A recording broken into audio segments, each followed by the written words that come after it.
नमस्कार दोस्तों, स्वागत है आप सभी का इस शोध फास्ट ट्रैक बैच में। आज आपकी पहली क्लास होने वाली है फिजिकल केमिस्ट्री की, और जिसमें अपन बहुत ही इंपॉर्टेंट टॉपिक से शुरुआत करने वाले हैं, and that is what chemical kinetics. ठीक है, तो आज की इस पूरी लेक्चर में अपन बेसिकली इंट्रोडक्शन देखने वाले हैं कि अपन को आगे आने वाले लेक्चर्स में क्या क्या पढ़ना है, कौन सी ऐसी बातें हैं जो इंपॉर्टेंट है रिगार्डिंग द केमिकल काइनेटिक्स। ठीक है, और अपने डिस्कशन को बहुत ही कॉन्साइज और क्रिस्पी रखेंगे। वो सारी चीज़ें अपन डिस्कस करेंगे जो एग्जाम पॉइंट ऑफ व्यू से बहुत बहुत बहुत इंपॉर्टेंट रहने वाली है।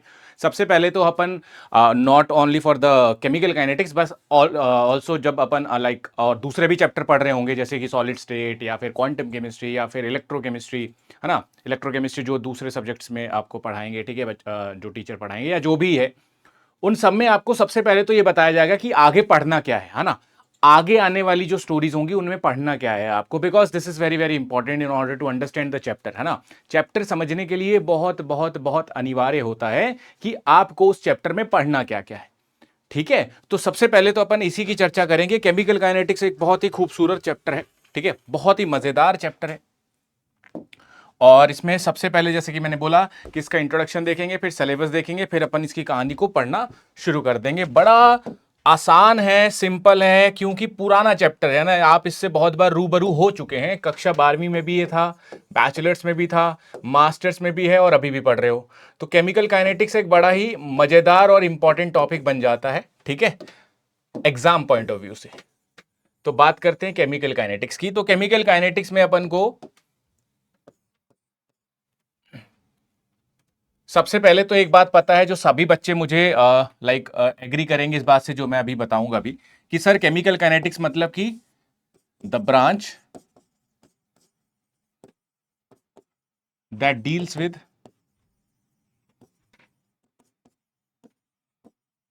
Speed of the reaction, right. कि किस तरीके से कोई रिएक्शन हो रही है, कितनी जल्दी हो रही है, कितनी धीरे हो रही है ना। उस पूरी ब्रांच को हम कहते हैं केमिकल काइनेटिक्स, है ना। उस पूरी इंफॉर्मेशन को बताने वाली ब्रांच का नाम है केमिकल काइनेटिक्स, है ना। मतलब अगर कोई रिएक्शन हो रही है, क्योंकि chemistry is all about reactions. कोई अगर मेरे पास रिएक्टेंट है that can be converted into product, तो ये रिएक्टेंट प्रोडक्ट में जा रहा है, यही पूरी स्टोरी कहलाती है केमिस्ट्री। अब उस केमिस्ट्री में हमें अगर ये जानना है कि कितनी जल्दी कोई रिएक्टेंट प्रोडक्ट में जा रहा है, तो उसके लिए जो चैप्टर है, उस चैप्टर का नाम है chemical kinetics, the branch that deals with the rate of reaction या speed of the reaction. Again सिर्फ यही नहीं, हम इसमें सिर्फ यही नहीं पढ़ेंगे कि इसका स्पीड ऑफ द रिएक्शन क्या है, बट हम ये भी पढ़ेंगे कि किस तरीके से इसकी स्पीड को बदला जा सकता है। That means the factors affecting the rate of reaction. ठीक है, तो ये कुछ बहुत ही इंपॉर्टेंट बातें मैंने आपके सामने लिखी। यही इसका डेफिनेशन है ऑब्वियसली ना। केमिकल काइनेटिक्स का मतलब क्या होता है? दैट इज सर ऐसी ब्रांच जो स्पीड ऑफ द रिएक्शन बताए, और साथ में किन किन तरीकों से उस स्पीड को बदला जा सकता है, कौन कौन से ऐसे फैक्टर्स हैं जो उसकी स्पीड को बदल सकते हैं। इसी पूरी कहानी को पढ़ने के लिए हम केमिकल काइनेटिक्स का इस्तेमाल करते हैं। अब मैं इस बात पे क्यों इतना रिपीटेशन डाल रहा हूं, क्यों इसको बार बार बोल रहा हूं? क्योंकि यही सिलेबस है, क्योंकि यही सिलेबस है। एक गोला ये है और एक गोला ये है, ये दो गोले हैं, दोनों ही गोले अपन को पढ़ने हैं, दोनों ही गोले अपने सिलेबस हैं। ठीक है, तो पहले अपन ये सीखेंगे, फिर इसको सीखना शुरू करूंगा। और क्योंकि मैंने बोला यही दोनों पढ़ने हैं, तो अब मैं इन्हीं के बेसिस पे सिलेबस लिखूंगा। दैट मीन्स सिलेबस, अगर अगर मैं सिलेबस की बात करूं, तो सिलेबस में स्पीड ऑफ द रिएक्शन एक चीज आएगी, और दूसरा कौन से ऐसे फैक्टर्स हैं, that is factor affecting the reaction rate. Hello, yes और नो? ओके, ठीक है जी, ये दोनों चीजें अपन पढ़ेंगे। आइए आगे बढ़ते हैं, आगे बढ़ते हैं जी, आगे बढ़ते हैं। तो सबसे पहले अपन को पढ़ना है speed of the reaction. Sir ये स्पीड ऑफ द रिएक्शन क्या होता है? सर ये स्पीड ऑफ द रिएक्शन क्या होता है? इसको आम भाषा में बोला जाता है रेट ऑफ रिएक्शन ऑल्सो। ठीक है, सर ये रेट ऑफ रिएक्शन क्या होता है? आइए इसको जरा समझ लेते हैं। तो आप सभी ने सुना होगा रेट ऑफ रिएक्शन का मतलब, या ये वर्ड तो आई गेस अगर कोई केमिस्ट्री पढ़ रहा है इतने सालों से, तो उसने ये वर्ड तो पक्का सुना होगा। सुना ही होगा, है ना, पता है नहीं पता है वो अलग बात है, सुना तो होगा, हाँ बिल्कुल सुना है सर। उसके बाद स्पीड ऑफ द रिएक्शन, जिसको मैंने बोला रेट ऑफ रिएक्शन, तो रिएक्शन का रेट, रिएक्शन का स्पीड, तो सर रिएक्शन का स्पीड पढ़ना है तो पहले रिएक्शन तो बता क्या होती है। रिएक्शन होती है रिएक्टेंट से प्रोडक्ट जाना। अच्छा, फिर सर ये रिएक्शन हो किस किस तरीके से रही होती है कि सर रिएक्टेंट घटते हैं, ऑब्वियसली रिएक्ट हो रहा होता है इसका कुछ अमाउंट, और वो रिएक्ट होके कहां जा रहा है, प्रोडक्ट में, तो प्रोडक्ट बढ़ रहे होते हैं, यही हो रहा होता है। ये टाइम के साथ घट रहे होते हैं, ये टाइम के साथ बढ़ रहे होते हैं। ये कितना बढ़ रहा है सर, जितना ये घटेगा। अबे ये उतना ही बढ़ेगा ना जितना ये घटेगा, ये उतना ही बढ़ेगा जितना ये घटेगा, यस और नो। ऑब्वियसली रिएक्टेंट रिएक्ट करके प्रोडक्ट में जा रहा है, तो ये चीज बहुत इंपॉर्टेंट मैंने बोली कि या तो आप इसके घटने से चेक कर सकते हो कि ऑब्वियसली अगर ये जल्दी जल्दी जल्दी जल्दी जल्दी घटेगा तो रेट ज्यादा है, ज्यादा रिएक्शन फास्ट हो रहा है। अगर ये जल्दी जल्दी जल्दी जल्दी जल्दी बनेगा तो ज्यादा रेट है, रिएक्शन फास्ट हो रहा है। तो इन शॉर्ट जो रेट ऑफ रिएक्शन है तुम्हारा, वो अब दो टर्म्स में लिखा जा सकता है, या तो इसके घटने की टर्म्स में, जिसको मैं अब बोलूंगा रेट ऑफ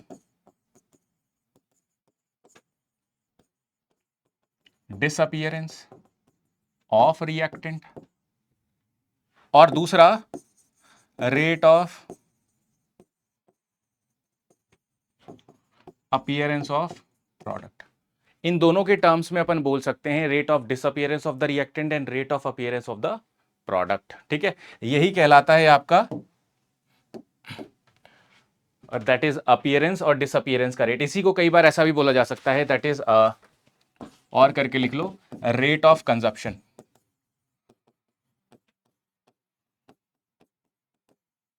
ऑफ रिएक्टेंट, या इसको बोला जाता है रेट ऑफ, प्रोडक्ट बनते हैं ना, फॉर्म होते हैं, अपीयर होते हैं, rate of formation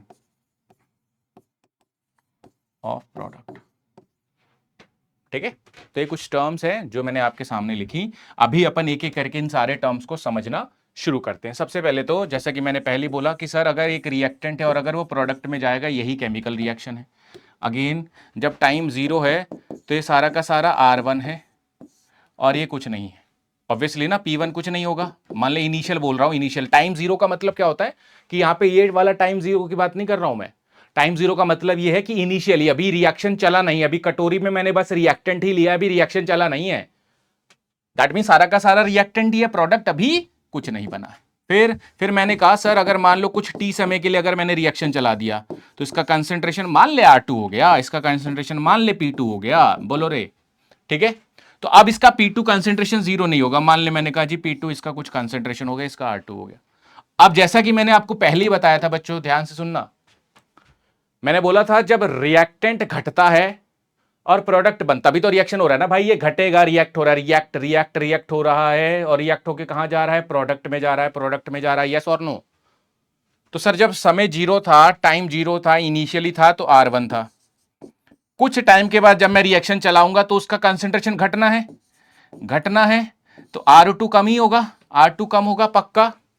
similarly initially P1 कम था और कुछ टाइम के बाद जब मैं बोलूंगा तो प्रोडक्ट बढ़ता ही है, तो सर प्रोडक्ट ज्यादा होगा। कोई शक, कोई दिक्कत, कोई परेशानी नहीं है सर, नहीं होनी चाहिए, बिल्कुल नहीं होनी चाहिए। तो डेल्टा आर क्या होगा, चेंज इन आर क्या होगा सर, ये भी बता सकते हैं, R2 माइनस R1, है ना, फाइनल माइनस इनिशियल। और ये हमेशा कैसा होगा, नेगेटिव। क्यों, क्योंकि सर ये कम है ना भाई, छोटे में से बड़ा घटाओगे, R2 में से R1 घटा रहा हूं, छोटे में से बड़ा, नेगेटिव आएगा। इसका डेल्टा पी निकालो, which is P2 minus P1। बड़ा बेसिक से चल रहा हूं जी, इससे बेसिक नहीं हो सकता है, बहुत बेसिक से चल रहे हैं, बिल्कुल ग्राउंड से, जीरो से चल रहे हैं। ठीक है, ये नेगेटिव है, ये पॉजिटिव है। इस इट मींस क्या, जैसा कि मैंने फिर से वही चीज कि इसको घटता हुआ बताया, घटने का मतलब नेगेटिव, तो इसलिए नेगेटिव हो रहा है, और बढ़ने का मतलब पॉजिटिव, तो ये पॉजिटिव हो रहा है। तो ये छोटी सी चीज है, ध्यान रखना। यस, ये याद रहेगा सबको, ये सबको याद रहना चाहिए जी, ये सबको याद रहना चाहिए, पक्का, हाँ जी पक्का। अब इसका यूज क्या है, आइए, तो पहले तो अपन समझेंगे rate of appearance and rate of disappearance का मतलब, रेट ऑफ डिसअपीयरेंस का मतलब।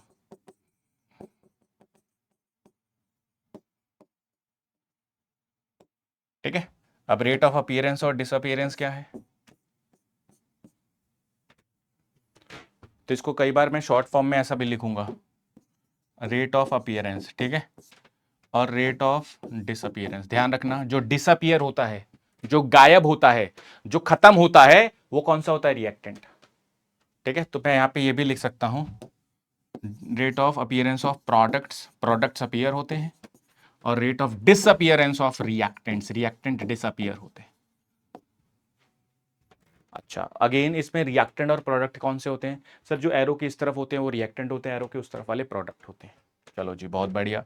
मान लो मैं अब सारी चीजें एग्जांपल से बताता हूं। मान ले मैंने कोई रिएक्शन बोला A + B if it gives you C, तो आपको पता है कि सर एरो के इस तरफ वाला रिएक्टेंट है, उस तरफ वाला प्रोडक्ट है। रिएक्टेंट पृथ्वी पे घटने के लिए आए हैं, घटने के लिए आए हैं, तो सर घटेंगे कैसे? तो इसका रेट ऑफ डिसअपीयरेंस किसका? A का। रेट ऑफ डिसअपीयरेंस किसका? बी का। डिसअपीयर कौन से होंगे? रिएक्टेंट ही होंगे, ए और बी रिएक्टेंट। बोलो जी। अगेन रेट ऑफ अपीयरेंस किसका? सी का। ठीक है, तो जब ये डिसअपीयर होंगे, रेट ऑफ डिसअपीयरेंस ऑफ ए, तो इसको क्या बोला जाएगा? तो इसको बोला जाएगा माइनस DA अपॉन DT। ये माइनस क्यों आया? क्योंकि सर अभी आपने बताया रिएक्टेंट में अपन नेगेटिव लेते हैं क्योंकि वो घटते हैं। विद डी मतलब small change, with change in time A क्या है? Concentration of A will changes. और चेंज कैसे आता है? नेगेटिव चेंज आता है, घटता है वो। अरे ऑब्वियसली ना, मेरा रेट का मतलब क्या होता है? स्पीड। स्पीड अगर मान ले मैं चल रहा हूं, मैं वॉकिंग कर रहा हूं, मैं धीरे धीरे चल रहा हूं, तो तू क्या बोलेगा? मास्टर जी आप इतने समय पे यहां पहुंचे हो तो धीरे चल रहे हो आप। यस और नो? टाइम तो टाइम ही देखोगे ना भाई कि हाँ सर इतना समय लग गया क्या तुझे आने में? हाँ। अगर मान ले मैं उतने ही वॉकिंग से मैं बट वॉकिंग तेज कर रहा हूं, मान ले उतने ही डिस्टेंस को मैंने दौड़ के कवर किया, तो तू क्या बोलेगा? सर आप अब कम समय में ही आगे मेरे पास। तो आपने चेंज ही देखा मेरा, बट विद टाइम। तो चेंज ही देखना है विद टाइम। अगर ये चेंज रिएक्टेंट के लिए देखा जाएगा तो वो नेगेटिव होता है क्योंकि रिएक्टेंट्स घटते हैं। यहां भी सेम आएगा नेगेटिव,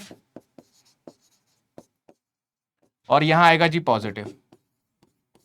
बोलो जी। पॉजिटिव क्या है? क्योंकि वो बढ़ता है, तो इसको याद रख सकते हो आप। This is called as rate of appearance, sorry disappearance of A, disappearance of B, appearance of C. Okay, कई बार इसको कंजप्शन भी बोलता है, कई बार इसको फॉर्मेशन भी बोलता है, तो उससे कोई अब दिक्कत नहीं होनी चाहिए। ये पहली चीज थी। ठीक है, आई होप सो सभी बच्चे सीख चुके हैं। इसके अलावा अगर मुझे लिखना हो रेट ऑफ रिएक्शन, तो अब रिएक्शन का रेट कैसे लिखा जाए? तो जैसा कि मैंने फिर से वही बात बोलूंगा, क्या कि सर चाहे अगर आपके पास रिएक्टेंट है और चाहे प्रोडक्ट है, चाहे आप इसके घटने की टर्म्स में बता दो, क्योंकि जितना ये घटेगा उतना ही तो ये बनेगा, तो चाहे इसकी घटने की टेंडेंसी पे बता दो, चाहे इसके बनने की टेंडेंसी पे बता दो, दोनों ही बातें सेम हैं। और अगर सेम है तो चक दो, चक दो जी। क्या लिखूंगा? Rate of disappearance of reactants upon rate of, यहां पे लिख लो rate of disappearance of reactants.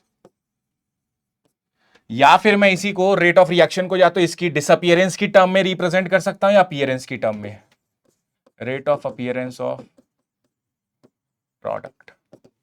बस यहां पे फर्क क्या आएगा? यहां पे अगर कोई स्टोशियोमेट्रीज हुआ तो स्टोशियोमेट्री का डिवाइड कर दो,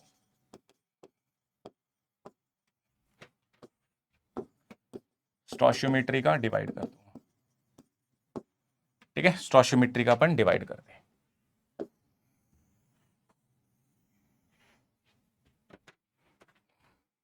ओके, जैसे फॉर एग्जांपल देखते हैं। आइए, मान लो मेरे पास AA plus BB, it can form CC plus DD। ये कोई एक जनरलाइज्ड रिएक्शन थी, मैंने ली। इसमें स्टोशियोमेट्री का मतलब जो भी ये रिएक्टेंट A है उसके सामने जो स्मॉल a है, ये इसका स्टोशियोमेट्री होता है, ये इसका स्टोशियोमेट्री है, ये इसके स्टोशियोमेट्रीज हैं।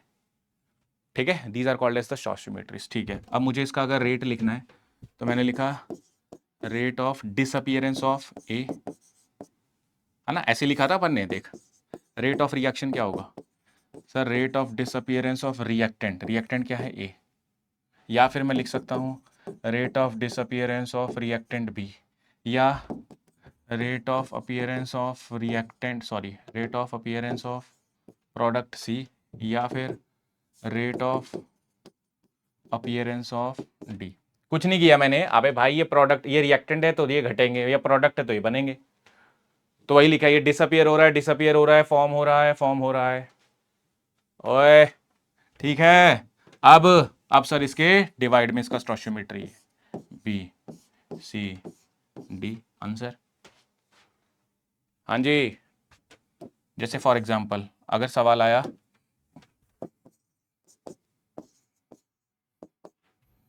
2a plus 3b it can form 4c, right the rate of reaction, तो रेट ऑफ रिएक्शन कैसे लिखोगे?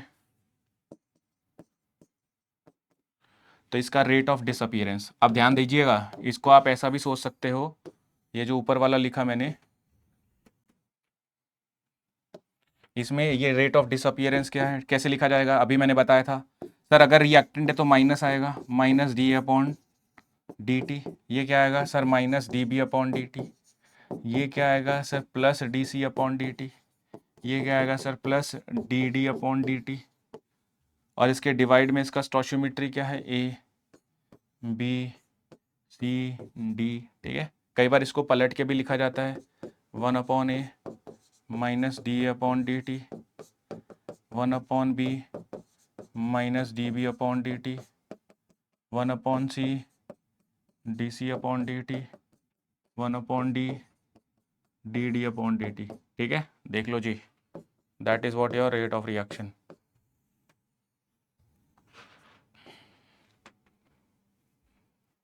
ओके, ये आपका है रेट ऑफ रिएक्शन। अब इसको ही मैं अगर वहां पे लिखना चाहूं, देखो ऐसे लिखूंगा, सेम ही अपीयर हो रहा है, सॉरी डिसअपीयर हो रहा है, माइनस डी अपॉन, माइनस क्यों आया? अबे सिंपल है भाई, बार बार लिखना है, बार बार लिखना है। क्या पढ़ा रहा हूं, क्या पढ़ा रहा हूं, क्या पढ़ रहे हैं सर? केमिकल काइनेटिक्स पढ़ रहे हैं। क्या होता है सर? ऐसी ब्रांच जो रेट ऑफ रिएक्शंस और factors affecting the reaction rate, उसकी जानकारी हमें देता है। हेलो, तो दो बातें पढ़नी है, स्पीड ऑफ द रिएक्शन और factors affecting the reaction rate. Sir ये स्पीड ऑफ द रिएक्शन क्या होता है? पहली चीज तो ये पढ़ूंगा ना, इस पे तो आऊंगा, पहले ये पढ़ रहा हूं, पहले ये पढ़ रहा हूं, स्पीड ऑफ द रिएक्शन क्या है वही बता रहा हूं। स्पीड ऑफ द रिएक्शन बोल ले चाहे रेट ऑफ द रिएक्शन बोल ले, पढ़ना शुरू कर दिया मैंने। सर रेट ऑफ रिएक्शन में क्या है? सर रेट ऑफ रिएक्शन में रेट ऑफ अपीयरेंस है, रेट ऑफ डिसअपीयरेंस है, इसी को कंजप्शन या फॉर्मेशन बोला जाता है। सर ये अपीयरेंस और डिसअपीयरेंस है क्या, वो मैंने बताया कि सर रिएक्टेंट हमेशा घटेंगे, डिसअपीयर होंगे तो माइनस आएगा, प्रोडक्ट हमेशा बनेंगे तो प्लस आएगा। अगले पन्ने पे चला गया, तो सर अपन ने बोला था अपन को तो रेट ऑफ रिएक्शन चाहिए, तो मैंने कहा या तो इसकी टर्म में लिखा जा सकता है या इसकी टर्म में, दोनों की टर्म में वैलिड है। कैसे? क्योंकि सर आपने बीच में इक्वल लगाया ना भाई, इक्वल, या तो इसकी टर्म में लिख ले चाहे इसकी टर्म में लिख ले, क्योंकि जितना ये घटेगा उतना ही ये बनेगा, दैट्स इट। अब मैं उसी को लिख रहा हूँ, रेट ऑफ डिसअपियरेंस ए का बाय ए, बी का बाय बी, सी का बाय सी अपीयरेंस है, एंड डी का अपीयरेंस बाय डी। इसी को अपन इस तरीके से भी लिख सकते हैं। फिर मैं इसके जो भी स्टोशियोमेट्री है इसके नीचे 1 होगा, इसको रेसिप्रोकल करूंगा तो 1 upon A, 1 upon B, 1 upon C, 1 upon D answer. Same ऐसे ही लिखूंगा, देख ये क्या है? रिएक्टेंट है, minus D upon D T, minus D B upon D T, D C upon D T. ठीक है, डिवाइड में 2 3 4, चाहे ऐसा लिख लो चाहे इसी को पलट के लिख लो।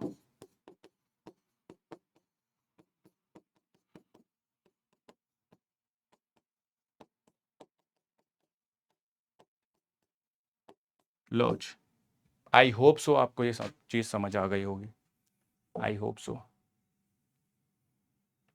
राइट? ठीक है, एक बार देख लीजिए इसको, डन। कई बार ऐसा भी बोलेगा आपको,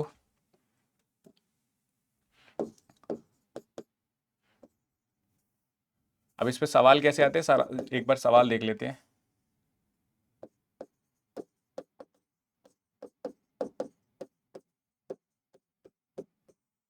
ठीक है, एक सवाल था, ऐसा ही सवाल था एक, ठीक है, क्वेश्चन था, एक बार मैं क्वेश्चन देख लेता हूँ, है ना, एग्जैक्ट क्वेश्चन।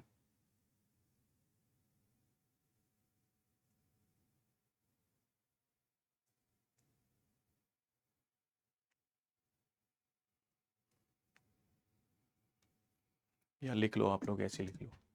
अगर मान लो मेरे पास कोई रिएक्शन ए प्लस बी, है ना, ऐसा ही एक सवाल था।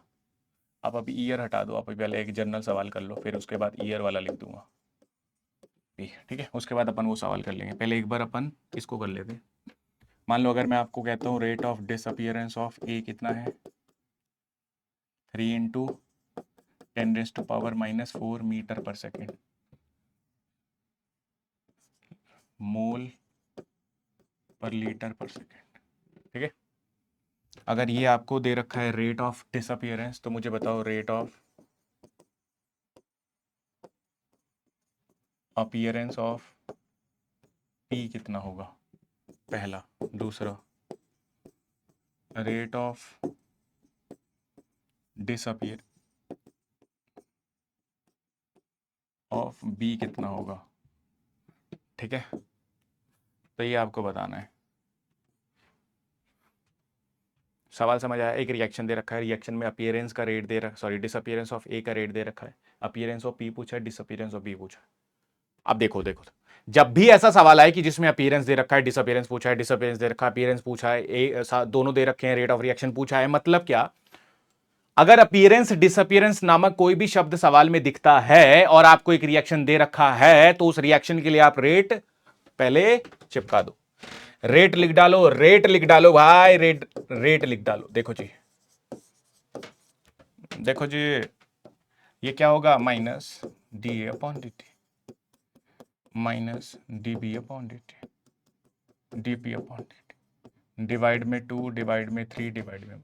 ठीक है बच्चे, जो भी रिकॉर्डेड देख रहे हैं, मुझे देख रहे हैं, सुन रहे हैं, एक बार जरूर वीडियो पॉज करके इसको जरूर लिखिएगा, जितने भी मैंने एग्जांपल लिखवाए हैं, है ना, क्योंकि नहीं लिखोगे फिर आगे फिर वही दिक्कत आएगी, आप सुनते तो चलोगे पर जब तक लिखोगे नहीं तब तक वो फ्लो नहीं बैठेगा, है ना। आप इस स्लाइड को, जो भी स्लाइड में दिखा रहा हूं उसको पॉज करना, 2 मिनट लगते हैं, उसको नोट कर लेना, है ना, या साथ साथ नोट्स बनाते चलना, है ना, ये थोड़ा सा बेटर रहेगा।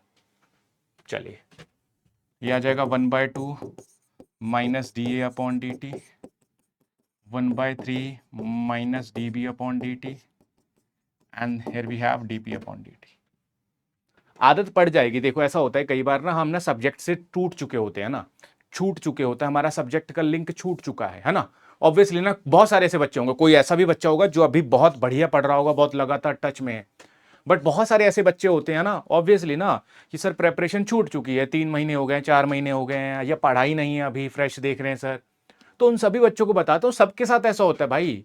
हम अगर 3 महीने छोड़ दे तो हम भी भूल जाएंगे सब, हम भी भूल जाएंगे भाई, सबके साथ होता है, इट्स अ ह्यूमन ब्रेन। तुम्हारा भी वही वही दिमाग है जो हमारा दिमाग है, बट कंडीशन क्या है, कंडीशन ये है कि आप इसको अब आदत में लाइए, जबरदस्ती लाइए, 2 3 4 दिन 5 दिन आप जब ऐसा करेंगे खुद ब खुद ना, जबरदस्ती करेंगे खुद के साथ, तो हो जाएगा, है ना। आप कहो कि हाँ मुझे लिखना ही है, हाँ मुझे पढ़ना ही है, हाँ मुझे वीडियो देखना ही देखना है, नींद आ रही है कोई बात नहीं, मुझे देखना ही देखना है, ठीक है, नो डाउट, है ना। अब मैं ऐसे क्यों बोल रहा हूं, क्योंकि हाँ ऐसा होता है यार, कई बार अपन वीडियो देख रहे हैं और हमें नींद आती है ना। वो कहते हैं ना कि अगर हमें थोड़ा सा नींद की इशू है तो हम किताब खोल लेते हैं, मास्टर जी मस्त नींद आता है, मस्त नींद आता है? तो वो नींद नहीं आता है, वो बर्बादी का साइन है, वो बर्बादी की तरफ ले जा रहा है तुम्हें, वो नींद नहीं आ रहा, वो बर्बाद कर रहा है तुम्हें। बस उसी बर्बादी को वो तुम ही रोक सकते हो, क्योंकि तुम्हारी आंखें बंद होती हैं। कोई और रोकेगा क्या उसे? कोई और आके पकड़ेगा क्या? भाई सो मत। हेलो, तो आपको ही देखना है, वो आपको ही एफर्ट मारना है, और हाँ होता है सबके साथ होगा, ऐसा नहीं है कि तेरे साथ ही हो रहा है, बट जब तो तुम नहीं करेगा उसका कोई रिजल्ट नहीं आएगा ना, उसका कोई रिजल्ट नहीं आएगा। तुम इतनी मेहनत करते रहो, जब तक आप इस सभी चीजों को कंसिस्टेंटली नहीं पढ़ोगे तो उसका कोई बेनिफिट नहीं रहेगा। नहीं आता पढ़ना है, आता है पढ़ना है, मुश्किल है पढ़ना है, आसान है पढ़ना है, पढ़ना ही है बस, कोई और दूसरा ऑप्शन है नहीं। ठीक है, आ जाओ। तो सबसे पहले इसका रेट ऑफ रिएक्शन लिखना है। जब भी ऐसा सवाल आए, मैं एक सवाल करवा रहा था, अगर ऐसा सवाल आए उसमें रेट ऑफ अपीयरेंस दे रखा है, डिसअपीयरेंस अपीयरेंस पूछा हुआ है किसी का, तो आप सबसे पहले तो रेट ऑफ रिएक्शन लिखिए। अब रेट ऑफ रिएक्शन लिख दिया। अब आपको एक चीज और पता है, इसको रेसिप्रोकल करके ऊपर लिखूंगा, तो this is also the correct form of rate of reaction. अब जरा गौर सुनिएगा, ये पूरी चीज क्या है, rate of disappearance of A, ये क्या है, rate of disappearance of B, ये क्या है, रेट ऑफ अपीयरेंस ऑफ। ठीक है, अब इसी में आपको अब आइडिया मिल गया। देख, रेट ऑफ डिसअपीयरेंस दे रखा है, मतलब minus D upon D T दे रखा है, ध्यान देना नाम में ही है ये पूरी चीज। रेट ऑफ डिसअपीयरेंस का मतलब minus D upon D T, तो ये पूरी चीज आपकी यहां आ जाएगी। और आपको निकालना क्या है, रेट ऑफ अपीयरेंस, मतलब डीपी अपॉन डी टी निकालना है। तो देख, इसको और इसको इक्वल है, दोनों दोनों इक्वल हैं, बीच में इक्वल का साइन है ना, तो इक्वल है तो कंपेयर कर दूंगा।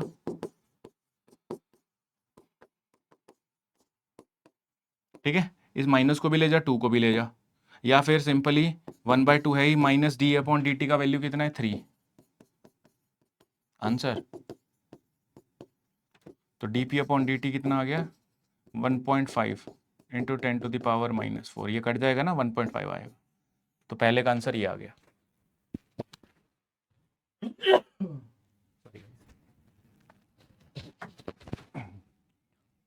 तो ये आ गया पहले का आंसर। उसके बाद आ गया अपने पास rate of disappearance minus D B upon D T, तो इसको भी कंपेयर कर लूंगा, ये भी कंपेयर करके ले आऊंगा 1/3 इज इक्वल्स टू, इसीलिए मैंने बोला सबसे पहले आप जब भी ऐसा पूछे तो रेट ऑफ रिएक्शन लिख डालो, फिर उसके बाद जो गिवन है और जो अननोन है उन दोनों को कंपेयर करते रहो, आंसर आ जाएगा। जैसे इन दोनों को उठा लिया मैंने, ये वैल्यू नहीं पता, ये पता है, निकल जाएगा। देख कैसे, इसको उधर ले जा, ये कितना है अभी लिखा मैंने 3 into 10⁻⁻⁴, that is 9/2 into 10⁻⁻⁴, that is 4.5 into 10⁻⁻⁹।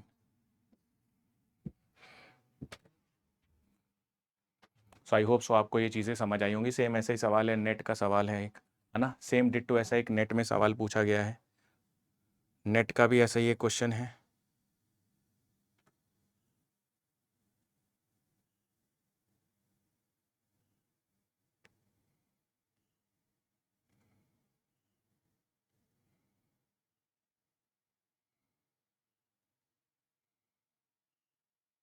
मैं एक बार सवाल लिख देता हूँ, ठीक है, एक बार क्वेश्चन मुझे देखना पड़ेगा, एग्जैक्ट वैल्यू, क्वेश्चन टाइप ऐसा ही है, उसका एग्जैक्ट वैल्यू एक बार मुझे देखना पड़ेगा, मैं एक बार देख लेता हूँ।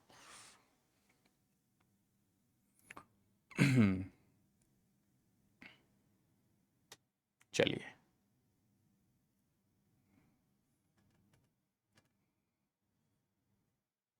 हाँ, ये है एक सवाल, ये सवाल सभी बच्चे खुद ब खुद वीडियो पॉज करके खुद ब खुद करेंगे, ठीक है।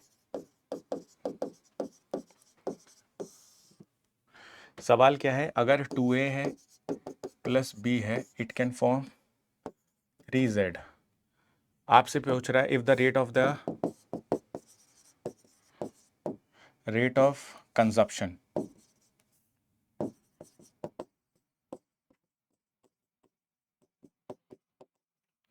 ठीक है, ऑफ ए का कंजप्शन दे रखा है आपको 2 इंटू 10⁻⁻⁴ मोल पर डेसीमीटर क्यूब पर सेकेंड। आपको बताना है rate of formation of Z, इसका बताना है आपको A B C D, 3 into 10⁻⁻⁻3, 3 into 10⁻⁻⁴, 2 into 10⁻⁻⁴, 4 into 10⁻⁻⁴, ये आपको बताना है, ठीक है।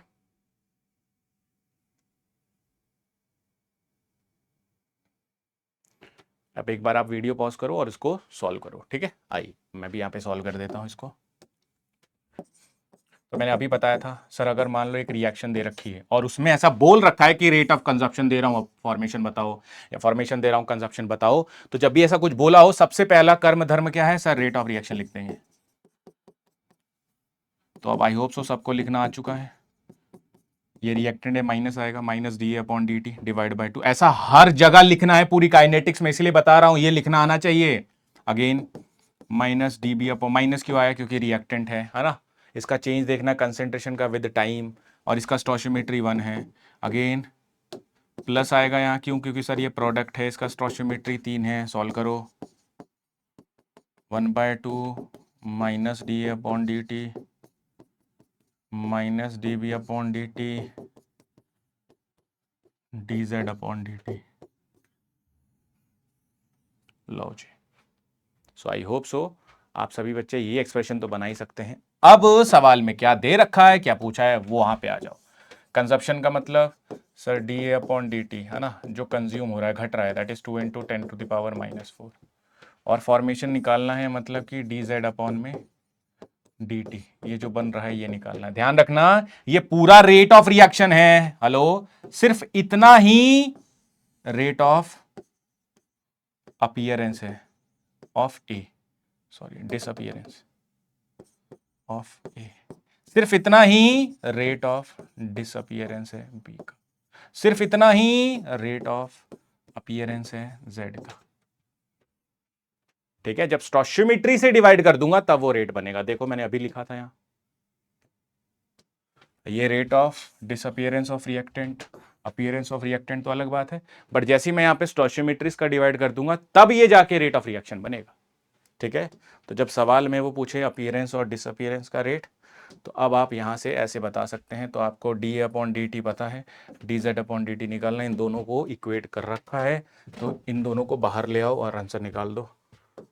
तो 1/2, ये कितना आ जाएगा 1/3 D Z upon D T. ठीक है, और इसको उधर ले जाओ, ये वैल्यू कितना दे रखा है 2 × 10⁻⁻⁴। इस 3 को भी इधर लाऊंगा, ये आ जाएगा 3, तो D Z upon D T ये बन जाएगा जी 3 × 10⁻⁻⁴ D Z upon D T. कैसे बना, दिस विल कैंसिल आउट, 3 बचा हुआ है, तो 3 × 10⁻⁻⁴ is the answer. So I hope सो आपको ये भी समझ आया होगा। ठीक है जी, आगे बढ़ते हैं। तो अभी तक अपन ने रेट ऑफ अपीयरेंस सीख लिया है, डिसअपीयरेंस सीख लिया है, रेट ऑफ रिएक्शन सीख लिया है। ठीक है, उस पर कैसे सवाल आते हैं वो भी अपन ने सीख लिए हैं। तो आई होप सो अभी सबको रेट ऑफ रिएक्शन तो लिखना आ ही गया होगा। ठीक है, कई बार आपको ये भी ध्यान रखना है, कई बार आपको ऐसा भी दे देगा वो, यहां तो मैंने सिंगल रिएक्शन दी ना, सिंगल स्टेप की, कई बार आपको वो मल्टीपल स्टेप भी दे देगा, rate of reaction for multiple steps, है ना, मतलब मल्टीपल स्टेप्स की जब रिएक्शन होगी तो उसके लिए कैसे लिखेंगे। तो बड़ा सिंपल है, देखना जरा, पहले मैं एक लिख के दिखाता हूं, सेम वैसा ही हम बाकियों के लिए भी लिखेंगे, और इसका बहुत बहुत बहुत इस्तेमाल है आगे जाके क्वेश्चनों में। ठीक है, ध्यान दीजिएगा। पहली बात तो मल्टीपल स्टेप रिएक्शंस को आगे चल के मैं एक और नाम दूंगा कॉम्प्लेक्स रिएक्शंस, है ना। तो बेसिकली अपन सीख रहे हैं रेट लिखना कॉम्प्लेक्स रिएक्शंस के लिए। तो मल्टीपल स्टेप में कुछ भी रैंडमली ये दे रखा होगा, आपको सवाल में आपको मेंशन होगा, आपको ये याद नहीं करना है, it is mention in the question कि मान लो अगर ए और बी जा रहे हैं और सी बना रहे हैं, फिर सी से वो बना रहे हैं जी टी। ठीक है, 2 स्टेप की रिएक्शन है। ये ओवरऑल रिएक्शन क्या थी सर, ओवरऑल रिएक्शन थी ए प्लस बी जा रहे हैं डी बना रहे हैं, ये ओवरऑल रिएक्शन थी। और इस रिएक्शन को 2 स्टेप में करवाया जा रहा है। पहला स्टेप है कि सर ए प्लस बी वो सी बना रहे हैं, और दूसरा है सी से डी बना रहे हैं with rate constant K1 and K2। Done. तो आपको ध्यान देना है कि सर अगर कोई एक ऐसी रिएक्शन है जो एक मल्टीपल स्टेप में करवाई जा रही है तो इसका रेट कैसे लिखना है, प्लीज माइंड इट, ये ध्यान देना। हर एक स्टेप को, जो भी 2 स्टेप दिख रहे हैं, हर एक स्टेप को, पहले स्टेप को मान ले, वैसा ही लिखना जैसे अभी सिंगल स्टेप के लिए लिखा ना, वैसे ही मैं यहां कह रहा हूं, इसको मान ले एक स्टेप की रिएक्शन, इसको एक स्टेप की रिएक्शन मान लो। ठीक है, इसको 1 स्टेप की रिएक्शन मान लो, तो आप सिंपली लिखोगे -d upon D T, -db upon D T, dc upon D T. Same इसको मानो -dc upon D T, dd upon D T, ऐसा ही लिखोगे। ठीक है, इसको अलग मान के लिखना, पहले इसको मान के लिखा, फिर इसको नीचे मान के लिखा। ठीक है जी, तो ऐसा ही आपको लिख के दिखाना है हर एक के लिए, है ना। इसमें अपन अभी एक और एडिशनल चीज करेंगे, जब अपन रेट वाला एक्सप्रेशन पढ़ेंगे तो उसमें अपन यहां पे रेट का एक एक्सप्रेशन और ऐड करेंगे। फिलहाल के लिए आपको ये ध्यान रखना, जो मैंने अभी एक चीज बताई है कि for each step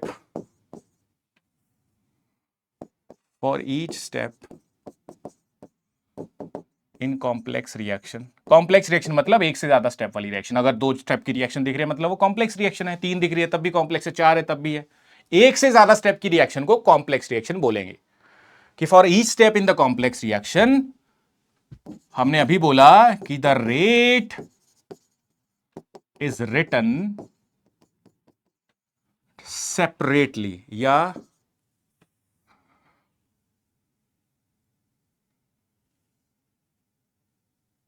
the rate is written for each step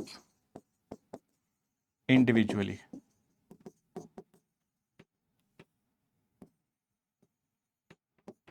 ठीक है, ये चीज ध्यान रखना, ये इंपॉर्टेंट पॉइंट था,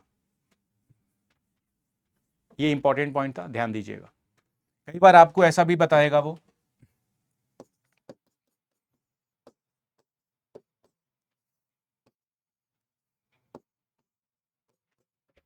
कई बार ऐसा भी वो मैकेनिज्म दे देगा, ठीक है, जिसमें K1 आएगा, K-1 आएगा, K2 आएगा, ये रिवर्सिबल वाला है। तो अब इसमें भी आपको यही ध्यान रखना है कि ये तो पूरा एक मैकेनिज्म है। अब इसको कैसे, इसके लिए कैसे रेट लिखेंगे, सबसे पहले जितने भी स्टेप्स है सबको अलग अलग लिखो। A plus B gives you C, C gives you A plus B, और C गिव्स यू D। अब इसमें लिखना है आपको K1, K-1, K2, ठीक है, K1, K-1, अबे जो भी इसके rate constant, A plus B आगे जा रहा है, C बना रहा है, फिर उल्टा भी लिख दिया मैंने, C gives you A plus B, फिर उसके बाद C से D जा रहे हैं। तो 3 स्टेप्स हैं, एक आगे जाने वाली रिएक्शन है, एक पीछे आने वाली रिएक्शन है, और एक सीधा डी बनाने वाली रिएक्शन है। सारे स्टेप्स की अलग अलग लिख दिए सारे स्टेप्स को। अब हर एक स्टेप के लिए रेट लिखूंगा। देख, ये माइनस है, ऑब्वियसली ये क्या है, रिएक्टेंट है, ये सब भूल जा। इस स्टेप के लिए देखेगा ये रिएक्टेंट है तो minus D upon D T. ये क्या है सर, रिएक्टेंट है, minus D B upon D T. ये क्या है सर, प्रोडक्ट, एरो किस तरफ है ना, D C upon D. Video pause करके खुद ब खुद लिखने की कोशिश करना, ठीक है जी। आइए आइए इधर आ जाइए, माइनस डीसी, जिसको आता है वो भी लिखेगा, जिसको आता है वो भी लिखेगा, ओके।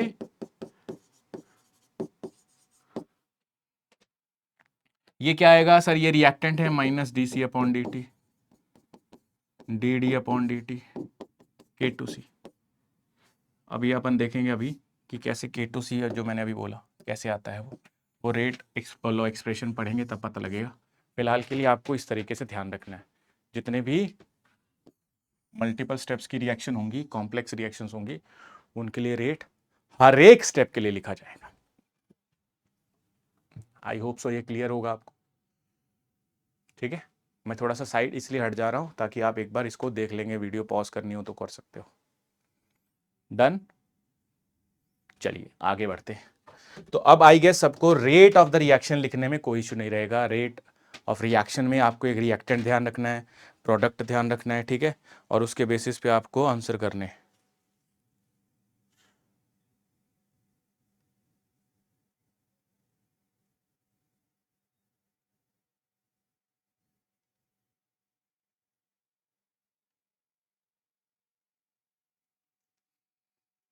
ठीक है, करें शुरू।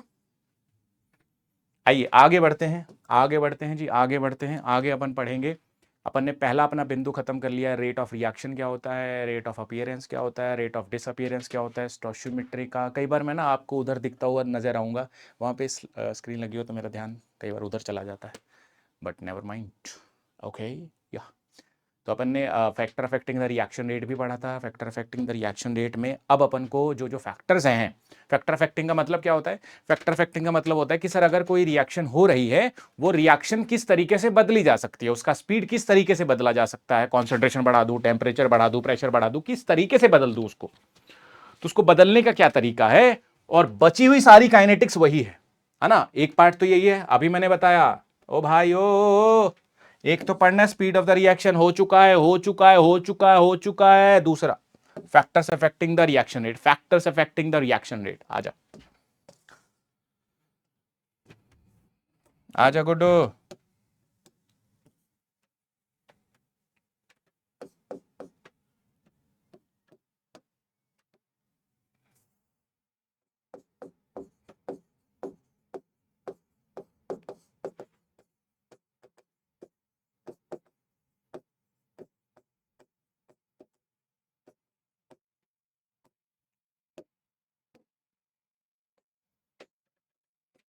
Factors affecting the reaction rate. अब इसमें कौन कौन से फैक्टर्स हैं, तो हमें जो पढ़ने हैं उनमें सबसे पहला है जी इफेक्ट ऑफ कॉन्सेंट्रेशन, ठीक है। इसमें क्या क्या पढ़ेंगे, तो इसको बताने वाला ऑब्वियसली किस तरीके से इफेक्ट होता है कंसंट्रेशन का रेट पे, इसको बताने के लिए हमारे पास बहुत सारे ऐसे लॉज हैं, है ना। तो उन्हीं में सबसे इंपॉर्टेंट लॉ है रेट लॉ एक्सप्रेशंस, तो रेट लो एक्सप्रेशन पढ़ेंगे अपन। देखो जैसे ही मैंने, अब ध्यान रखना, जैसे ही मैंने ये हेडिंग लिखा ना इफेक्ट ऑफ कॉन्सेंट्रेशन, तो पूरा का इफेक्ट ऑफ कॉन्सेंट्रेशन में अपन नीचे क्या पढ़ रहे होंगे, इसी बात को कि सर कॉन्सेंट्रेशन के बदलने से रेट पे क्या इफेक्ट हो रहा है। हेलो, क्या बोला मैंने? सर अपन काइनेटिक्स पढ़ रहे हैं, काइनेटिक्स में रेट ऑफ द रिएक्शन सीख चुके हैं, दूसरा क्या सीख रहा हूं sir, factors affecting the reaction rate. तो सर इसमें पहला फैक्टर है इफेक्ट ऑफ कॉन्सेंट्रेशन। तो मैंने क्या बोला सर, अगर मैंने इफेक्ट ऑफ कॉन्सेंट्रेशन डाला है और इसके नीचे जो भी लिख रहा हूं, इन सब में क्या हो रहा होगा सर, यही हो रहा होगा, कंसंट्रेशन बदलने से रेट बदल रहा होगा। इफेक्ट देख रहे होंगे, हर बात में कंसंट्रेशन का इफेक्ट देख रहे होंगे, यस और नो? यस। तो इसमें दूसरी बात मैं लिखता हूं, पहला rate of reaction, sorry rate expression हो गया। दूसरा, जब ये एक्सप्रेशन लिखूंगा तो इसमें नया टर्म आएगा जिसको बोला जाता है रेट कांस्टेंट। ये क्या होता है और इसके फीचर जानूंगा। फिर ऑर्डर ऑफ रिएक्शन जानूंगा।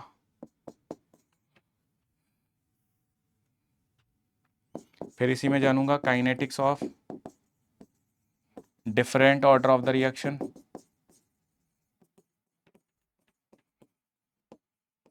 जिसमें डिफरेंट ऑर्डर में आ जाएगा kinetics of zero order reaction, first order, second order, nth order. ठीक है, ये सारी चीजें अपन इसमें देख लेंगे। उसके बाद सिक्स्थ होगा अपने पास मेथड्स टू कैलकुलेट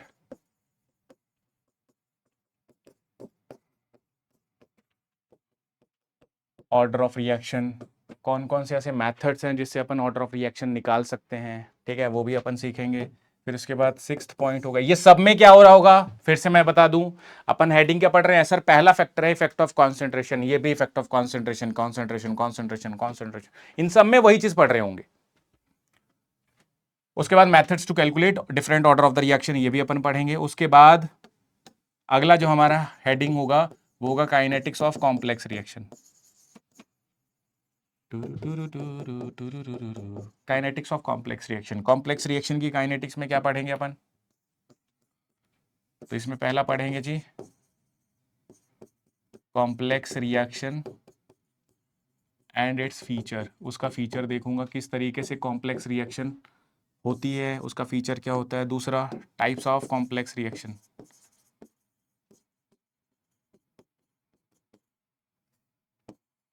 जिसमें पहला आएगा अपने पास कॉन्जिगेटिव रिएक्शन, दूसरा आएगा पैरेलल रिएक्शन, तीसरा रिवर्सिबल रिएक्शन, चौथा चेन रिएक्शन, पांचवा फोटोकेमिकल मैं यहाँ लिख देता हूँ पर उसको अपन फोटोकेमिस्ट्री में पढ़ेंगे, ठीक है, या तो लिख लो या तो हटा ही दो, कोई बात नहीं, उसको अलग से पढ़ेंगे फोटोकेमिस्ट्री। ठीक है, इसके बाद इसी में हम करेंगे अप्रोक्सीमेशन मेथड। माइंडेड मैंने एरो किस में लगाया है, सिर्फ कॉन्जिगेटिव में, तो इसका भी रीजन दूंगा आगे चल के। अप्रोक्सीमेशन मेथड, तो ये दो होते हैं, SSA प्री इक्विलिब्रियम अप्रोक्सीमेशन, ये दोनों ध्यान रखने हैं आपको। ठीक है, ये दोनों के दोनों मेथड है। स्टेडी स्टेट अप्रोक्सीमेशन कहते हैं इसको, प्री इक्विलिब्रियम अप्रोक्सीमेशन कहते हैं। सब कुछ पढ़ूंगा, अभी सिलेबस लिख रहा हूँ, है ना। तो इफेक्ट ऑफ कॉन्सेंट्रेशन अगर हेडिंग डल गया तो इसमें ये सब कुछ करता जाऊंगा, सब कुछ करता जाऊंगा, सब कुछ पढ़ता जाऊंगा। कब तक? जब तक यहाँ तक ना पहुंच जाऊं, जब तक ये सब ना पढ़ लूं। जैसे ये मैंने पूरी स्लाइड पढ़ी तो उसके बाद फिर मैं दूसरे फैक्टर पे चलूंगा और वो दूसरा फैक्टर होगा इफेक्ट ऑफ टेम्परेचर। ठीक है, आइए जी उसकी बात भी लिख देता हूं, या फिर ऐसा करते हैं ना, पहले अपन इसको पढ़ लेते हैं, उसके बाद इफेक्ट ऑफ टेम्परेचर, जब ये पूरा हेडिंग खत्म हो जाएगा फिर इफेक्ट ऑफ टेम्परेचर डाल के उसका सिलेबस लिखूंगा, फिर उसको पढ़ाऊंगा। ऐसे कर लेते हैं, है ना। तो पहले अपन फिलहाल के लिए इफेक्ट ऑफ कंसंट्रेशन लिख दिया, इस पूरे हेडिंग को मैं एक एक करके पढ़ना शुरू करता हूँ। जैसे यहां तक पहुंच गया फिर अगला हेडिंग लिखूंगा इफेक्ट ऑफ टेम्परेचर, फिर उसमें जो जो चीजें हैं वो सारी बोलूंगा, फिर आगे बढ़ जाऊंगा। ठीक है, आइए जी। तो इफेक्ट ऑफ कॉन्सेंट्रेशन में सबसे पहली चीज अपन को पढ़नी है रेट लॉ एक्सप्रेशन। ठीक है। रेट एक्सप्रेशन पढ़ने से पहले मैं आपको एक छोटी सी चीज बता दूं यहाँ पे, जो बहुत काम की है, मतलब हद इंपॉर्टेंट है, मतलब आधे से ज्यादा काइनेटिक्स का एक्सप्लेनेशन यहीं से होगा। ठीक है, ध्यान देना जी। ये डब्बा क्या कि सर मान लो अपन केमिकल काइनेटिक्स पढ़ रहे हैं। अच्छा, केमिकल काइनेटिक्स क्या होता है सर? रेट बताने वाली ब्रांच। किसका? रिएक्शन का। सर ये रिएक्शन क्या होता है? सर रिएक्शन होता है रिएक्टेंट से प्रोडक्ट जाना। सर रिएक्टेंट से प्रोडक्ट तो जा रहा हूं, बट सवाल उठता है कि सर अगर मुझे फैक्टर्स देखना है, ऑब्वियसली ना, कोई चीज चल रही है, अगर मान ले मैं चल रहा हूं, मैं चल रहा हूं, मैं चल रहा हूं, मैं चल रहा हूं, तो मैं धीरे चल रहा हूं कि तेज चल रहा हूं? मान ले अगर मैं धीरे चल रहा हूं तो तू मुझे धक्का मारेगा, धक्का मारेगा कि मास्टर जी तेज चलो, तेज चलो। अगर मैं तेज चल रहा हूं तो तू मुझे रोकेगा, मास्टर जी धीरे चलो, धीरे चलो, यस और नो? तो डिपेंडिंग अपॉन कि मैं तेज चल रहा हूं, मैं धीरे चल रहा हूं, उसी हिसाब से तो तुम मेरा रेट बदलोगे ना। सिमिलरली अगर कोई केमिकल रिएक्शन हो रहा है, उसका भी कुछ रेट होगा। अगर मुझे उस रेट को बदलना है तो पहले यह जानना पड़ेगा कि वो रिएक्शन हो किस तरीके से रही है, क्योंकि अगर मुझे वो पता लग गया तो मुझे यह भी पता लग जाएगा कि किस तरीके से क्या करूं कि बदल जाएगा रेट। आइए आइए आइए आइए आइए बताता हूं जी। देवी और सज्जनों ध्यान से सुनिएगा।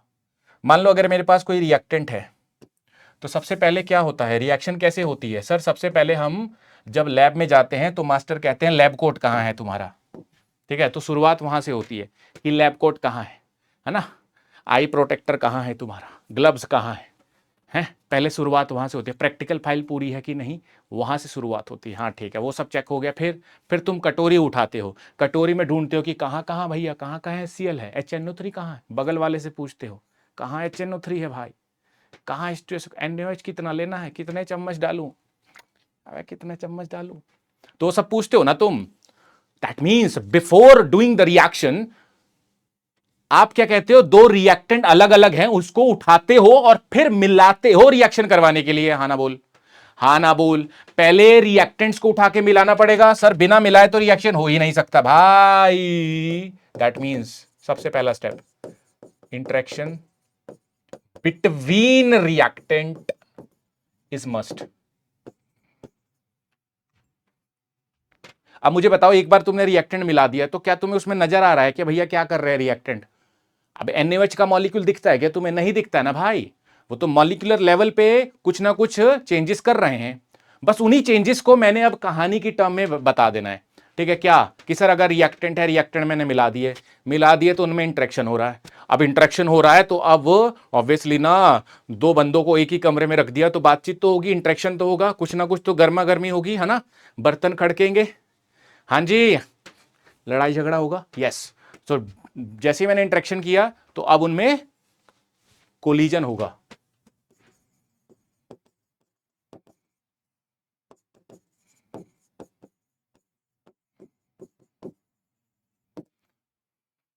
अब जैसी कोलिजन होता है तो आपको एक चीज और पता है कि सर अगर मैं इसको केमिकल रिएक्शन की एस्पेक्ट में बताऊं तो केमिकल रिएक्शन में होता क्या है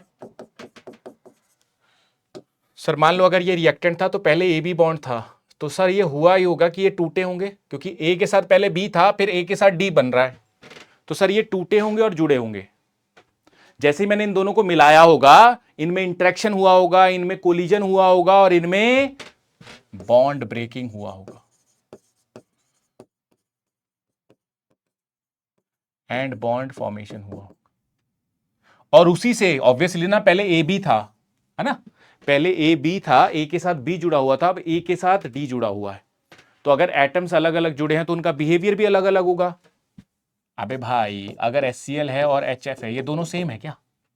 दोनों नहीं है ना भाई, सेम नहीं है ना, क्योंकि Cl है, ये F है, दोनों अलग एटम है, दोनों अलग एटम है, तो दोनों का बिहेवियर अलग होगा। सिमिलरली अगर पहले AB था, बॉन्ड टूटा जुड़ा और AD बन गया, तो उनमें केमिकल चेंजेस हो गया होगा, वो केमिकल ही अलग हो गए होंगे, उनमें केमिकल चेंजेस आ चुके हैं। और केमिकल चेंजेस को ही तो अपन बोलते हैं ना कि सर जो मिलाया मैंने वो बदल के कुछ नया बने, जो मिलाया मैंने वो कुछ बदल के नया बने, उसी को मैं बोलता हूं रिएक्शन। तो हां सर, अगर केमिकल चेंजेस हो गया है दैट मींस प्रोडक्ट बन चुका है। तो हम शुरू कहां से हुए थे? रिएक्टेंट के मिलाने से, पहुंच क्या गए हैं प्रोडक्ट फॉर्मेशन में। ठीक है।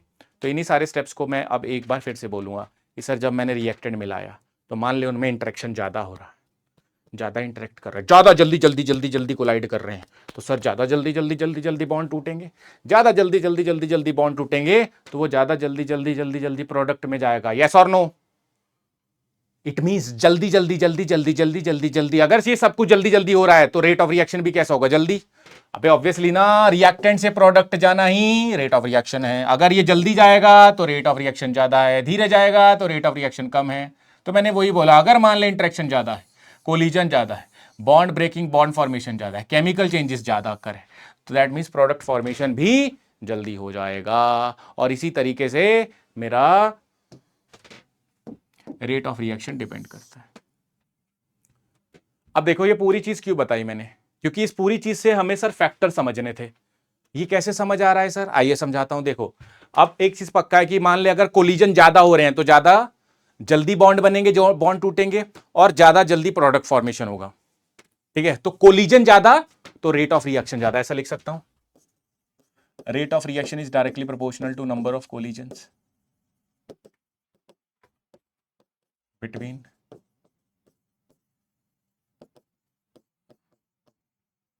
Reactant molecules. जितने ज्यादा टकराएंगे उतना ही ज्यादा रेट ऑफ रिएक्शन होगा। हाँ ना बोलो? जितने ज्यादा टकराएंगे उतना ही ज्यादा रेट ऑफ रिएक्शन होगा ही होगा। अब इट मींस सर ज्यादा कब टकराएंगे, ये जान ले, ये जान ले। ऑब्वियसली ना, अगर मैं टकराव बढ़ा दूं, पढ़ क्या रहे हैं, पढ़ क्या रहे हैं, अभी एग्जांपल बताया ना कि सर अगर आप चल रहे हो तो आपका एक नेचुरल स्पीड होगा चलने का। बट मान लो अगर मैंने कहना है कि सर नहीं, आप तेज चलो तेज चलो तेज चलो, तो मुझे धक्का मारना पड़ेगा, धक्का मारना पड़ेगा, पक्का पक्का धक्का मारूंगा तो तेज चल पड़ूंगा। तो पहले मुझे जानना था कि कैसे चल रहे हो, कैसे रिएक्शन हो रहा है, मैंने जान लिया। अब मुझे एक चीज पता लगी कि सर अगर कोलिजन ज्यादा होगा तो आपका रेट ज्यादा हो सकता है। अब कोलिजन ज्यादा से मेरा मतलब कि मान ले इस कमरे में 10 लोग थे भाई, और इसी कमरे में सेम वॉल्यूम में 50 लोग आ गए, तो ज्यादा लोग आ गए, सेम सेम वॉल्यूम में 50 लोग आ गए, तो सर धक्का ज्यादा लगेगा, ज्यादा धक्का लगेगा, ज्यादा कोलिजन होगा। तो मैं ऐसा लिख सकता हूं कि अगर सेम वॉल्यूम में n है, नंबर बढ़ जाए, सेम वॉल्यूम में नंबर बढ़ जाए, तो इसी को क्योंकि कंसेंट्रेशन बोला जाता है। n/v क्या होता है? कंसेंट्रेशन। तो n बढ़ते ही कंसेंट्रेशन बढ़ेगा, और n बढ़ने का मतलब सर कोलिजन बढ़ना है ना। ऑब्वियसली ना सर, सेम वॉल्यूम में अगर 50 बंदे रख दोगे, सेम वॉल्यूम में अगर 100 बंदे रख दोगे, तो 100 वालों का कोलिजन ज्यादा होगा, कंसेंट्रेशन ज्यादा होगा, तो रेट ऑफ रिएक्शन ज्यादा होगा। तो क्या मैं ऐसा लिख सकता हूं कि सर रेट ऑफ रिएक्शन अगर डायरेक्टली है नंबर ऑफ कोलिजन्स के, नंबर ऑफ मॉलिक्यूल्स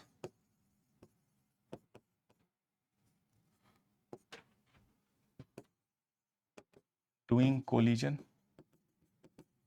तो it is directly proportional to concentration, है ना, क्योंकि जितना ज्यादा कॉन्सेंट्रेशन उतना ही ज्यादा रेट ऑफ रिएक्शन। तो क्या मैं ऐसा लिख सकता हूं, rate of reaction is directly proportional to concentration of react. अब मैंने यहां क्यों लिखा रिएक्टेंट ही क्यों लिखा, ये ध्यान रखना, रिएक्टेंट ही क्यों लिखा, क्योंकि सर इनिशियली तो प्रोडक्ट तो लास्ट में मिल जा रहा है भाई, प्रोडक्ट मिलते ही कहानी खत्म है। हम कटोरी में रिएक्टेंट ले रहे हैं, उनको मिला रहे हैं, तो उनमें कुछ ना कुछ होगा, कुछ ना कुछ हो रहा है, कुछ ना कुछ हो रहा है, कुछ ना कुछ चल रहा है। तो सर रिएक्टेंट में ही कुछ ना कुछ चल रहा है, रिएक्टेंट का ही कॉन्सेंट्रेशन बढ़ाया जाएगा, तो इसीलिए रिएक्टेंट की ही टर्म्स में लिखा जाएगा। अब ये बात बोलने वाला आदमी था, और इसने जो एक्सप्रेशन दिया रेट लॉ एक्सप्रेशन, इसी को बोला जाता है रेट लॉ एक्सप्रेशन, है ना, ये कहलाता है रेट लॉ एक्सप्रेशन। ठीक है, तो ये रेट लॉ एक्सप्रेशन की कहानी चल रही है, जो कहता है कि सर कंसेंट्रेशन बढ़ाऊंगा तो रेट ऑफ रिएक्शन बढ़ जाएगा। किसका कंसेंट्रेशन बढ़ाऊंगा? रिएक्टेंट का। ठीक है, तो आइए, जैसे फॉर एग्जांपल अगर मेरे पास कोई भी इन जनरल रिएक्शन है, A+B गिव्स यू C, ठीक है, तो इसका रेट ऑफ रिएक्शन कैसे होगा? Directly proportional to concentration of A कितना है, B कितना। अब इसने एक और चीज बोली कि सर इसमें ना इसका पावर स्टोशियोमेट्री नहीं आएगा। स्टोशियोमेट्री क्या होता है? 2, है ना, ये 2 नहीं आएगा, इसका पावर आएगा x और y। अब ये x और y क्या है सर? ये 2 के बराबर हो भी सकता है x, और 2 के बराबर नहीं भी हो सकता, है ना। उसने क्या बोला बच्चे कि जो रेट ऑफ रिएक्शन है, अगर इस प्रोपोर्शनैलिटी को हटाऊंगा तो क्या आएगा? a की पावर x बी की पावर वाई, है ना। ये आपका एक रेट लो एक्सप्रेशन कहलाता है, जिसमें एक्स मे और may not equal to X and Y may और may not equal to rate of reaction, sorry,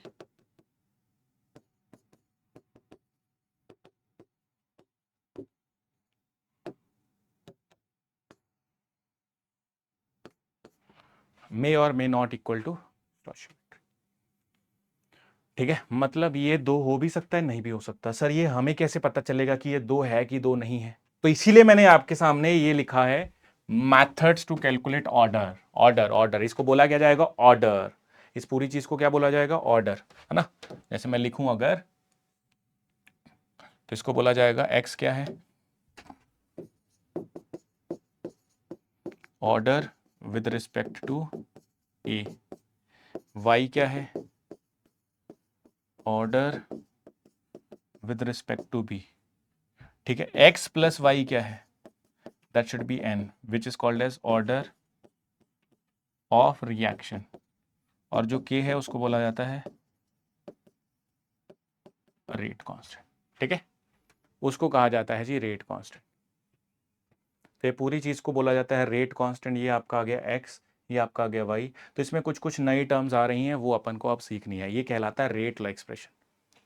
अबे कुछ नहीं है, क्या पढ़ रहे हैं सर? हम काइनेटिक्स पढ़ रहे हैं। काइनेटिक्स में क्या पढ़ लिया है सर? काइनेटिक्स में ना हमने सिंपल एक चीज जानी है कि सर ये वो ब्रांच है जो हमें बताता है स्पीड ऑफ द रिएक्शन क्या है, रेट ऑफ द रिएक्शन क्या है।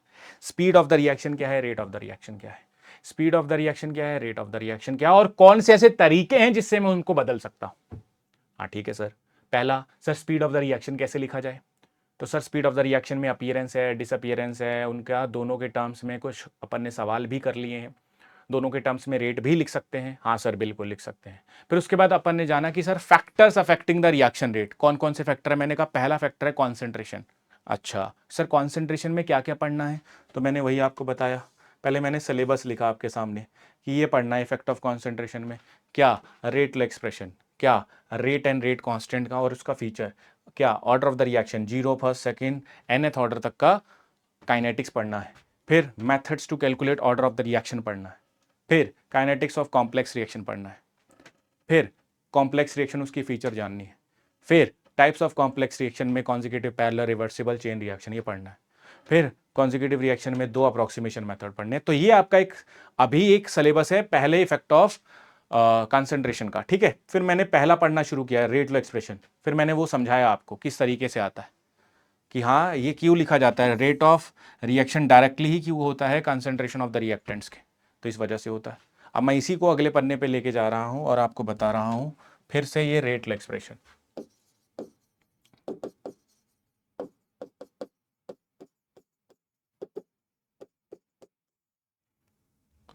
तो ये आएगा के, सॉरी, मान लो अगर मैंने कोई भी रिएक्शन लिखी है A plus B B, it can form P. तो ये रेट कैसे होगा?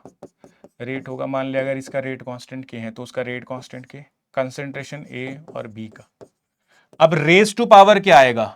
सर इसका आएगा एक्स और वाई, है ना। हमें नहीं पता क्या आएगा, that we need to calculate, है ना। ये हमें निकालना होता है, इसी को ऑर्डर बोला जाता है ना। अभी मैंने हेडिंग भी दिखाया था, methods to calculate order of the reaction. उसमें अपन सीखेंगे कि इसको कैसे निकाला जाता है। अभी फिलहाल के लिए अपन ने ये लिखा कि it may be equal to stoichiometry, may not be equal to stoichiometry. ठीक है, तो इस तरीके से आपको ये रेट देखना है कि क्या होता है, रेट कांस्टेंट।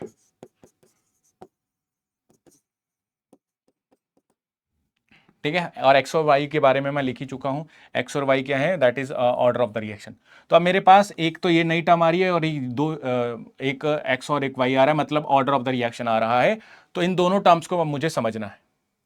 ठीक है, अब समझने के लिए सबसे पहले तो मैंने रेट कांस्टेंट को उठाया और इसमें सबसे पहली चीज जो मैं समझूंगा वो समझूंगा जी यूनिट्स। बहुत इंपॉर्टेंट है जी, इस पे भी सवाल पूछ लेता है कई बार, इजी है ये। Units of the rate constant, ध्यान दीजिएगा। रेट अभी आपने लिखा, अभी आपने रेट लिखा, बच्चों अभी आपने रेट लिखा, अभी मैंने आपको रेट लिखना सिखाया था, अभी आपने रेट लिखा कि सर चेंज इन कंसंट्रेशन किसका, किसी का भी, प्रोडक्ट हो चाहे रिएक्टेंट हो, अपॉन में चेंज इन टाइम। तो विद टाइम कंसंट्रेशन में कितना चेंज आ रहा है। तो अगर मैं रेट का यूनिट बोलूं तो ये किसके बराबर होगा, कंसंट्रेशन का क्या यूनिट है, मोल पर लीटर अपॉन में पर सेकेंड। टाइम क्या है, सेकेंड में, जरूरी नहीं है सेकेंड में हो, मिनट में भी हो सकता है, आवर में भी हो सकता है ना। इसको ऊपर ले जा, तो क्या मैं रेट का यूनिट ऐसा लिख सकता हूं, मोल per litre per second. Mind it, अभी रेट का लिखा है, रेट कांस्टेंट का नहीं लिखा है। This is the unit of rate, mole per litre per second, mole per litre per second. अब मैं लिखता हूं यूनिट ऑफ रेट कांस्टेंट, देखिएगा जरा। एज वी नो रेट क्या है, के ए की पावर एक्स बी की पावर वाई, के का वैल्यू निकालो, ये आएगा रेट अपॉन ए की पावर एक्स बी की पावर वाई, बिल्कुल ऐसा ही आएगा। इट मीन्स अगर मैं इसमें रेट की बात करता हूं तो ये पूरी टर्म क्या आएगी,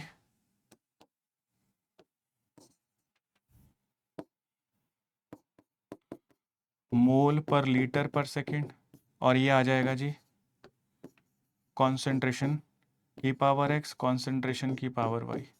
अब ये भी तो कॉन्सेंट्रेशन ही है, मुझे तो यूनिट देखना है, ठीक है। अब base are same, power should be added, ये आ जाएगा मोल पर लीटर पर सेकेंड, और ये आ जाएगा, इसको कंसेंट्रेशन भी लिख सकता हूँ, कॉन्सेंट्रेशन पर second upon base are same, power should be added, X plus Y. अभी मैंने बताया था ये X plus Y, X plus Y क्या होता है, एक्स प्लस वाई क्या होता है, N, order of the reaction, ये देख लो एन होता है, एन होता है। सभी बच्चे साथ साथ लिखेंगे, मैं फिर से बता रहा हूं, साथ साथ लिखना है, ठीक है। That should be your N, तो के कितना होगा, कॉन्सेंट्रेशन पर सेकेंड अपॉन कॉन्सेंट्रेशन की पावर एन, इसको ऊपर ले जाओ, कॉन्सेंट्रेशन की पावर वन, कॉन्सेंट्रेशन की पावर माइनस एन हो जाएगा ये पर सेकेंड। फिर से बेस से में पावर को ऐड करो, कॉन्सेंट्रेशन की पावर वन माइनस एन पर सेकेंड, ये हो जाएगा आपका के का वैल्यू। कोई दिक्कत, कोई परेशानी है तो बता दो। तो आपको याद क्या रखना है, ये मैंने बताया आता कैसे, आपको याद यही रखना है, आपको याद यही रखना है, ठीक है। क्या रेट कांस्टेंट का क्या यूनिट है,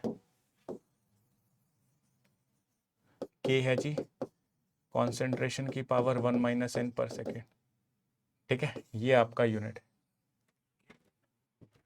अवेयर एन क्या है, ऑर्डर ऑफ द रिएक्शन, इसका वैल्यू क्या होता है, 0 1 2 and so on, zero order, first order, second order, ठीक है। तो ये है आपका रेट कांस्टेंट का यूनिट। बच्चे हम पढ़ क्या रहे हैं, हम रेट ला एक्सप्रेशन पढ़ रहे हैं। सर हमने एक्सप्रेशन तो लिख लिया, तो उसमें कुछ नई चीज़ें आई। पहला के आ रहा है और आ रहा है एक्स और वाई, इन दोनों को डिस्कस करूंगा। पहले मैंने के को उठा लिया, के का यूनिट देख रहा हूँ, यूनिट आ गया जी, ये यूनिट आ गया। अब ये यूनिट क्यों देखा अपन ने, क्योंकि अगर सवाल आ गया कि राइट द ऑर्डर या right the unit of rate constant for different order, तो अगर मान लो मेरे पास ऑर्डर ऑफ रिएक्शन क्या है, एन का वैल्यू 0 1 2 3, और यहाँ पे रेट कांस्टेंट का यूनिट क्या है, कॉन्सेंट्रेशन की पावर वन माइनस एन पर सेकेंड। तो कुछ नहीं करना, बस यहाँ एन का वैल्यू 0 रखते चलो, यहाँ एन का वैल्यू, जो भी एन का वैल्यू यहाँ 0 है, 0 रख दे, कॉन्सेंट्रेशन पर सेकेंड, ये आ जाएगा जी मोल पर लीटर पर सेकेंड। ये क्या है, कॉन्सेंट्रेशन की पावर वन माइनस वन पर सेकेंड, कॉन्सेंट्रेशन की पावर 0 पर second, that should be your पर सेकेंड। के कॉन्सेंट्रेशन की पावर वन माइनस टू पर सेकेंड, कॉन्सेंट्रेशन की पावर माइनस वन पर सेकेंड, ये आ जाएगा जी लीटर पर मोल पर सेकेंड। पलट जाएगा ना, देखो देखो देखो, कैसे लिख दिया मैंने सीधा, देखो ये आ जाएगा मोल पर लीटर, है ना, मोल पर लीटर होता है, इसकी पावर में इनवर्स है पर सेकेंड। तो जब पावर अंदर लाऊंगा ये क्या बनेगा, लीटर पर मोल पर सेकेंड, ठीक है। अगेन कुछ नहीं कर रहा हूं, बस यहाँ पे एन का वैल्यू रख रहा हूँ, कॉन्सेंट्रेशन की पावर वन माइनस थ्री पर सेकेंड, कॉन्सेंट्रेशन की पावर -2 -1, मोल पर लीटर की पावर -2 पर सेकेंड, ये बनेगा लीटर स्क्वायर पर मोल स्क्वायर पर सेकेंड। ठीक है, that should be your answer. तो इस तरीके से आप किसी भी यूनिट को लिख सकते हैं, किसी भी ऑर्डर के कॉरेस्पॉन्डिंग रेट कांस्टेंट का यूनिट अगर लिखना हो तो आप लिख सकते हैं, ये इंपॉर्टेंट है। अगेन एक बात और ध्यान रखना, कई बार ना 1 लीटर, ये भी यूनिट याद रखना, 1 लीटर 10⁻³ मीटर क्यूब होता है। 1 लीटर में 10 की पावर 3 सेंटीमीटर क्यूब होते हैं, या 10 की पावर 3 ml, और 1 लीटर में 1 डेसीमीटर क्यूब होता है। ठीक है, तो कई बार वो लीटर को हटा के ये वाली यूनिट्स भी लिख सकता है, तो इससे घबराना मत। मतलब ये कि कई बार वो जैसे कि मान ले पूछा उसने सेकंड ऑर्डर का यूनिट ऑफ सेकंड ऑर्डर,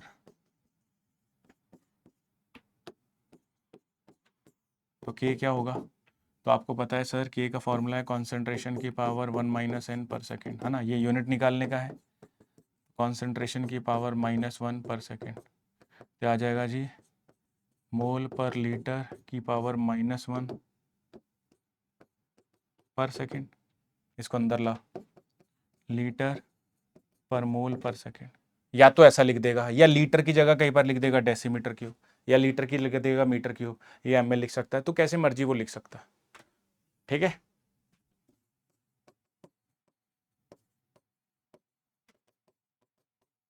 ये भी सही है सेकंड ऑर्डर की यूनिट। ठीक है, तो ध्यान दीजिएगा, यहाँ पे सवाल आते हैं जी, सवाल आते हैं, सीधा सीधा क्वेश्चन है, आपको ये पहचानना आना चाहिए। आपको एटलीस्ट इतने यूनिट्स की, 0 फर्स्ट और सेकेंड की आपको याद रहनी चाहिए, रेट कांस्टेंट का यूनिट क्या है। ठीक है, आपको ये रेट कांस्टेंट का यूनिट याद रहना ही चाहिए, बिना याद रहे आप इसके सवाल कर नहीं पाएंगे, क्योंकि कई बार ये यूज़ भी किया जाता है सीधा क्वेश्चंस में कि किस तरीके से आप इसको इस्तेमाल करेंगे, है ना।